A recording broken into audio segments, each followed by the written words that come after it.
शिवस्वराज्य यात्रेच्या आजच्या या सभेसाठी मंचावर उपस्थित असणारे निष्ठा, स्वाभिमान आणि लढवय्येपणा याचं महाराष्ट्रातलं मूर्तिमंत प्रतीक राष्ट्रवादी काँग्रेस शरदचंद्र पवार पक्षाचे प्रदेशचे अध्यक्ष नामदार जयंतरावजी पाटील साहेब, व्यासपीठावरील सर्वच मान्यवर, कारण वेळेची मर्यादा, मला खाली चिठ्ठी आली, भाषण फायरिंग पाहिजे. आत्ता फक्त ट्रेलर दाखवतो, नंतर विधानसभेच्या प्रचाराला पिक्चर दाखवायला परत येतो, कारण हेलिकॉप्टरचा टेक ऑफ आहे, त्यामुळं फार सविस्तर आता बोलत नाही. कारण माझ्या आधी सुनील गव्हाणे असतील, महबूबाई शेख असतील, यांनी मुद्दे मांडलेत. सगळे पत्रकार बांधव आहेत. मगापासून सगळ्यांच्या मोबाईलवर आचारसंहिता लागली, आचारसंहिता सुरू झाली, निवडणुकीची तारीख ठरली, असे सगळे मेसेज आले. आणि तेव्हा मला कोणीतरी विचारलं, आता निवडणुकीचा खेळ सुरू झाला का?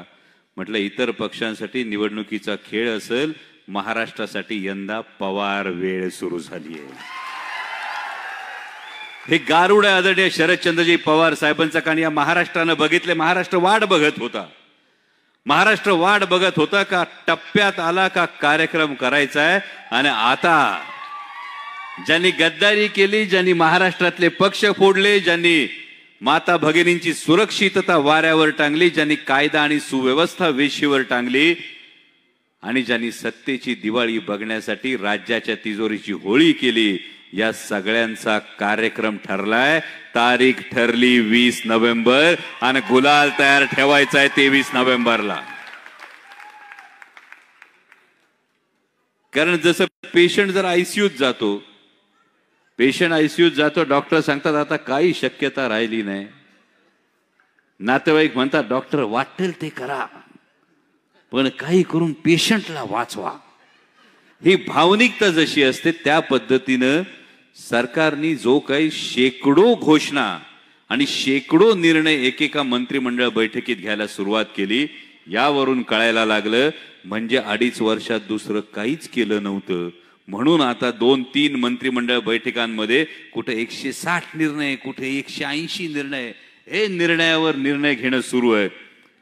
पण आपल्याला माहितीये, परीक्षेच्या आदल्या दिवशी गाईड विकत घेतल्याने पोरग पास होत नसतं, आणि ऐन बैठकांना, ऐन आचारसंहिता लागायच्या तोंडावर घेतलेल्या निर्णयांनी सरकार परत येत नसतं. मगाशी सुनील भाऊंनी सांगितलं, महाराष्ट्राच्या अर्ध्या उपमुख्यमंत्र्यांची जाहिरात लागली, यांच्यासाठी राबला, त्यांच्यासाठी झटला, आणि म्हणून प्रस्थापितांना खुपला. सुनील भाऊ, ती वास्तविकता अशी आहे, ज्यांनी महाराष्ट्र लुटला, जो गुजरातसाठी राबला, म्हणून लोकसभेला तोंडघशी पडला, ही वास्तविकता आहे.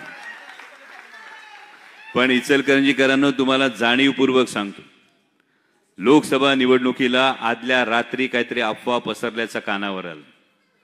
बरोबर ना मदन भाऊ? आदल्या रात्री काहीतरी अफवा पसरल्या आणि मग धार्मिक संदेश दिले गेले. हे धार्मिक संदेश दिले गेल्यानंतर इचलकरंजीमध्ये मतदानाच्या वेळी लोकांचं बोट जरा वर खाली झाले. म्हणजे लोकसभेला जिथं मशाल पेटवायची तिथं चुकून बटन दाबलं गेलं. कालची बातमी जर तुम्ही वाचली असेल तर पश्चिम बंगालमध्ये भारतीय जनता पक्षाच्या एका खासदाराने आश्रमात घुसून एका साधूंना मारहाण केली. आता इचलकरंजीकरांनी याचा विचार करा, पश्चिम बंगालमध्ये एका भारतीय जनता पक्षाच्या खासदाराने आश्रमात घुसून साधूंना मारहाण केली. आणि मग आठवा की लोकसभेच्या वेळी जर बटन वेगळं दाबलं असतं तर या प्रचाराला, या अपप्रचाराला बळी पडलो नसतो तर किती बरं झालं असतं, असं इचलकरंजीकरांना आता वाटतंय. देव कायम दुसरी संधी देतोय. लोकसभेला चूक झाली, विधानसभेला, आता विधानसभेला तुतारी वाजवा. कारण जेव्हा 2 जुलैला पक्षात स्थित्यंतर झालं, पक्ष फुटला, तेव्हा आदरणीय जयंत पाटील साहेबांच्या नेतृत्वाखाली जेव्हा आम्ही पुन्हा वाटचाल सुरू केली, आदरणीय पवार साहेबांच्या मार्गदर्शनाखाली वाटचाल सुरू केली, तेव्हा लोक म्हणत होते जमल का, होईल का, कसं व्हायचं, सगळं चाललं होतं. 40 आमदार सोडून गेले होते.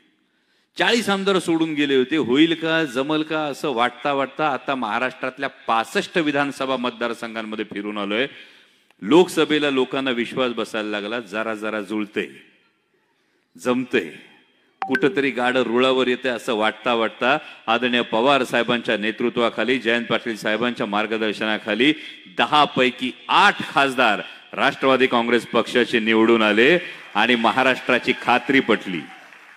महाराष्ट्राची खात्री पटली. आता जमलंय. आणि म्हणून जिथे 40 आमदार सोडून गेले होते, परवा तिथं 1600 इच्छुकांनी मुलाखतीसाठी अर्ज केले होते.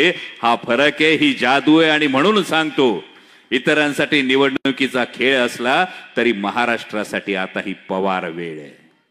ही संधी आहे. आदरणीय पवार साहेबांच्या विचारांवर, आदरणीय पवार साहेबांच्या तत्वांवर, आदरणीय पवार साहेबांच्या संघर्षावर ज्याचा ज्याचा विश्वास आहे त्या प्रत्येकासाठी ही संधी आहे. हे दाखवून द्यायचंय की हा महाराष्ट्र 50 खोक्यात विकला जात नाही. हा Maharashtra ED, CBI, income tax समोर गुडघे टेकत नाही. महाराष्ट्राचा स्वाभिमान सहसा पेटत नाही. पण स्वाभिमानी महाराष्ट्र एकदा उठला तर कुणाच्या बापाच्याने तो बसत नाही. हे दाखवून द्यायची आता वेळ आली. आणि ही गोष्ट तुम्ही एकजुटीनं, एकोप्यानं विधानसभेत दाखवाल. आणि 20 नोव्हेंबरला मतदान झाल्यानंतर 23 नोव्हेंबरला मशालीच्या उजेडात बळकट हातानी तुतारीच वाजवाल. एवढी तुम्हाला सगळ्यांना आण देतो आणि तुमची रजा घेतो. धन्यवाद. जय शिवराय.